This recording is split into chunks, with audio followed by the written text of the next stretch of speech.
అబ్బో విర్రవీగిపోతూ ఉంటాం లేని వాళ్ళని చూసి కదా. కొంచెం ఎవరైనా అందంగా ఉన్న వాళ్ళు ఉన్నారనుకోండి, కొంచెం అందంగా లేని వాళ్ళని చూసి అమ్మో ఎంత యాటిట్యూడ్ చూపిస్తారో తెలియదు. వాళ్ళే మనుషులు, ఇంకెవరో మనుషులు లేనట్టుగా ప్రవర్తించేవారు. డబ్బున్న వాళ్ళని చూడండి, డబ్బు లేని వాళ్ళని చూసి ఎలా పలకరిస్తారు. ధనవంతుడి మాటలో దురుసుతనం ఉంటదని బైబిల్లో ఉంది. బహుశా తన స్థాయిలో ఉన్న వారిని బాగా పలకరిస్తారేమో, కానీ ఎవరైనా డబ్బు లేని పేదోడు కనుక ఎదురైతే దురుసుగా మాట్లాడే వాళ్ళు ఉంటారు.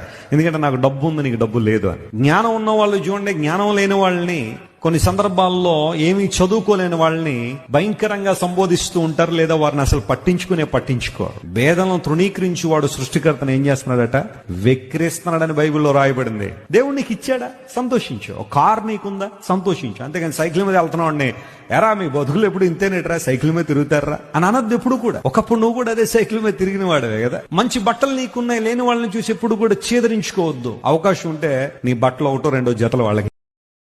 Download ShareChat.